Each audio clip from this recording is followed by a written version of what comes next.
Thank you, Mr. Chairman. Just on the budget point, I made this point before the committee before. The House just passed a budget that adds nearly $3 trillion to an already out-of-control debt. So if we do really want to spend money on defense or anywhere else, we ought to be willing to pay for it. And I this, certainly go back through generations of, bipartisan problems with this.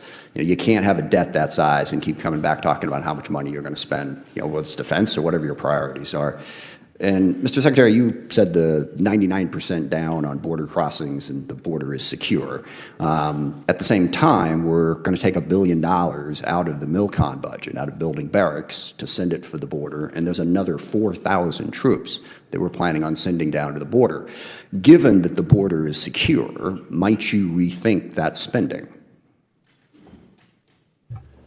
Well, sir, we are securing it. It is secure, but it's a manpower-intensive effort at the beginning. Two different words there. It's either secure or secure, and it sounded to me like you said it was secure. It is secure. Okay. What we're continuing to do is expand that and fortify it through infrastructure, which is a big part of the budget on the Department of Homeland Security side as well. So that $1 billion you're talking about was from the CR in FY25. We fully fund that back and more in FY26 with the recognition that we were dealing with the world as it existed when we came in. And the previous administration said they needed new legislation to secure the border. It turns out you just needed a new president. I would point out president that you with have the not Defense Department and submitted, DHS that was willing to go to the border and actually secure it, which is what we not submitted a budget yet. So whether or not you're putting that money back in remains to be seen. You have definitely taken it out. And I think the obsession there, and I don't disagree, the border needed to be secure. But from a pure budget standpoint, let's just not keep the political focus on that. Let's make sure that we're funding some of the other priorities that we have. So when it comes back to acquisition reform, and the chairman's point, it's our committee, certainly Congress is part of the problem. We set up a lot of requirements. Defense contractors are part of the problem. I'm curious, how would you get after reforming the culture at the Pentagon so that you can move faster, number one, and number two, how would you get after the defense contractors that push the requirements process? And specifically, what would you do about the requirements process to try to speed things up? Well, first of all, I think gold plating is a real problem, sir. I mean, across the department. Interesting to use the word gold in this particular context, but yes, I agree with you, actually. We maybe could use a little bit more silver plating on occasion. A recognition that the 99% solution is oftentimes the enemy of the 85% solution that delivers 2 years sooner. And that's contractors and other companies wanting to do right, but trying to do too much and overpromise, and then they're under-delivering. The warfighters not always wanting to do right. In some cases, just wanting to make money. But yes, the change is also in acquisitions about people. You need reformers in these positions. We need to talk about what just happened in Congress, because Congressman Adam Smith just did something that far too few members of Congress are willing to do. He confronted a defense secretary who walked into the room armed with political talking points, cut through the performance, and demanded real answers. And what Smith exposed about the Trump Pentagon's planning to potentially invade Greenland and Panama is absolutely insane. This wasn't just a tense exchange. This was a member of Congress doing actual oversight and revealing that our military is being used to indulge presidential fantasies rather than defend actual American interests. Let me walk you through this entire hearing because every part of it matters. This is about credibility, oversight, and whether the Department of Defense is drifting into a world where outlandish scenarios and Trump's territorial ambitions are treated as legitimate policy rather than the absurd authoritarian fantasies they actually are. By the way, I am trying to do my best to gather all the information I can for you and share it with you. Please leave your likes and comments, and I would be grateful if you subscribed. Let's continue. Adam Smith opens with a point that sets the tone for everything that follows. He reminds everyone in the room that the same House majority that's constantly shouting about runaway spending just passed a budget that adds nearly $3 trillion to the debt. $3 trillion. And that's before anyone even brings up defense priorities or Trump's border obsession. Smith's making a crucial point about hypocrisy. You can't claim the country is broke when it comes to funding education, healthcare, and infrastructure, and then turn around and argue the Treasury is bottomless when it comes to military projects or political showpieces at the border. This isn't abstract fiscal policy debate. This is about values revealed through spending. Republicans say we can't afford to help struggling families, can't afford to fix crumbling schools, can't afford healthcare for people who need it. but somehow there's unlimited money for whatever Trump wants, whether that's more troops at the border or planning invasions of allied countries. Smith is calling out that fundamental dishonesty right from the start. Then Smith does something important. He confronts Secretary Hegseth's contradictory claims about the border. Hegseth insists the border is secure, actually says those words, "the border is secure," but then he defends pulling $1 billion from military construction, specifically from building troop barracks, to divert it to the southern border, and he's planning to send an additional 4,000 troops there. Smith catches the contradiction immediately. If the border is secure, why are you stripping $1 billion out of the military and redeploying thousands of personnel? This is a core issue with how Republicans operate. They want to declare victory and crisis at the same time, whichever narrative suits the talking point in the moment. The border is secure when they want to take credit for Trump's policies. The border is a crisis requiring massive military deployment when they want to justify taking money from other priorities. Hegseth tries to have it both ways. He says the border is secure, but they're securing it, which Smith immediately points out are two different words with two different meanings. Either it's secure or it's being secured. It can't be both. Hegseth retreats to saying it's secure, but they're expanding and fortifying it through infrastructure. He claims the $1 billion taken from military construction was from a continuing resolution and will be fully funded back in the next fiscal year. But Smith nails him on this too. The administration hasn't submitted a budget yet, so whether that money actually gets restored remains to be seen. What's certain is that it's been taken out. Troops who need decent barracks are going without, so Trump can deploy thousands more personnel to the border for a crisis that Hegseth himself just said is resolved. Smith says he doesn't disagree the border needed to be secure, but from a pure budget standpoint, let's not keep the political focus only on that. Let's make sure we're funding other priorities that actually matter for military readiness. Then Smith shifts to acquisition reform, and this is where the conversation gets really interesting about how the Pentagon actually functions. Smith acknowledges that Congress is part of the problem. They set up requirements that slow everything down. Defense contractors are part of the problem. But Smith wants to know, how would Hegseth get after reforming the culture at the Pentagon so they can move faster? And how would he deal with defense contractors who game the requirements process specifically to increase costs and timelines? Hegseth tries to sound like a reformer. He talks about gold plating being a real problem across the department. Smith makes a great joke about using the word gold in this particular context, given Trump's obsession with gold everything. But then Hegseth says something that sounds reasonable on the surface. Sometimes the 85% solution that delivers 2 years sooner is better than the 99% solution that takes forever. That's actually a fair point about military procurement.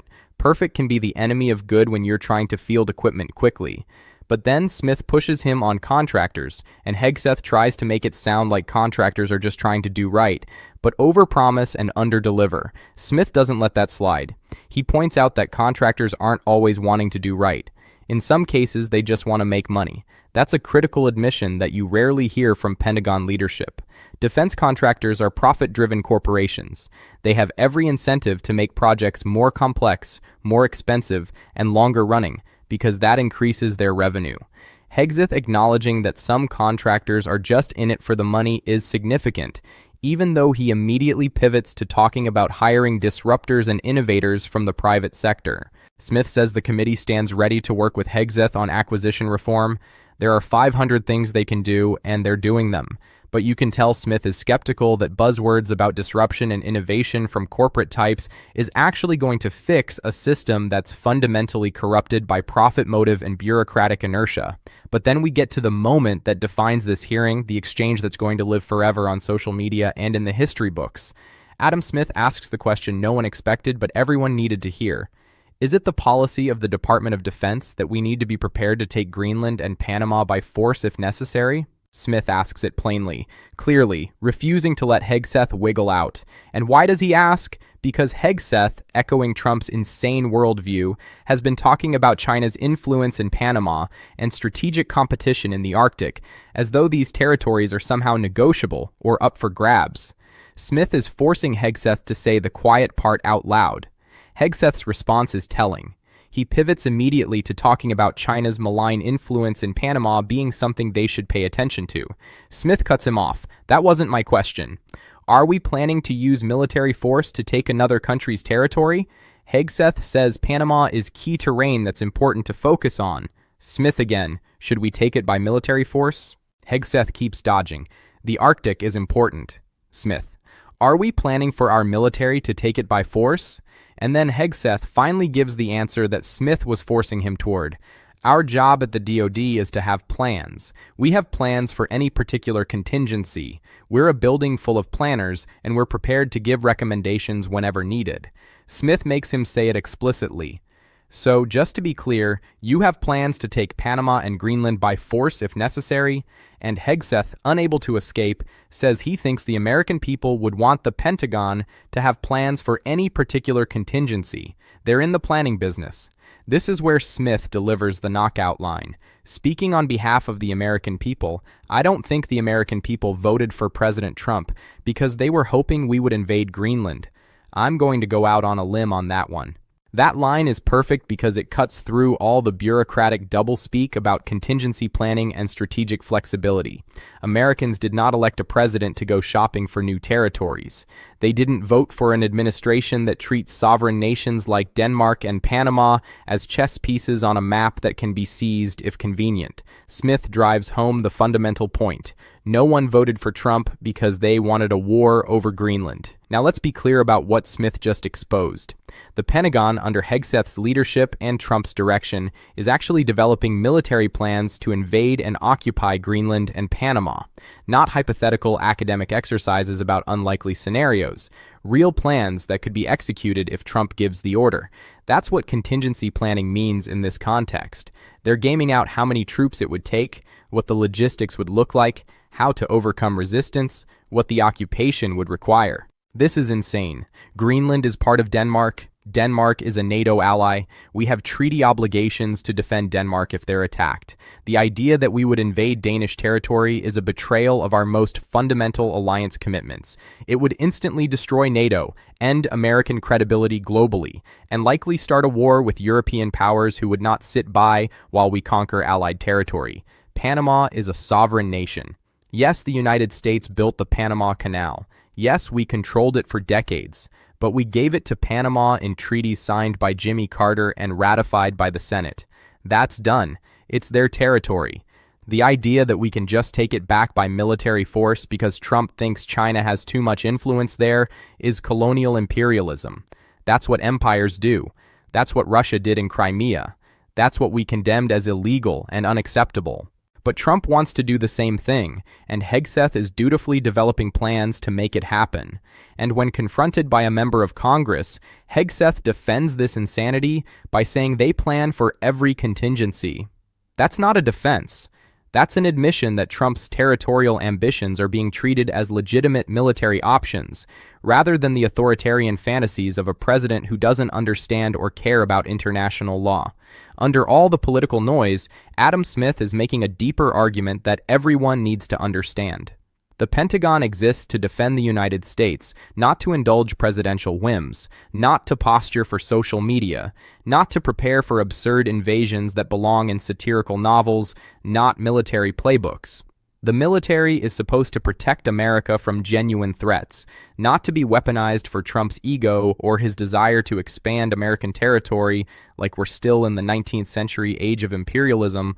This hearing exposes something critical about the Trump-Hegseth approach to national security. There's a blurred line between real threats and political fantasies. There's a breakdown between strategic planning and presidential impulse. There's a militarization of issues like the border that don't require more troops but require sound policy. And there's a willingness to treat international law and alliance commitments as obstacles to be ignored rather than foundations of American foreign policy. Smith's questioning reveals that we have a Pentagon leadership willing to plan invasions of allied and friendly countries because Trump wants it.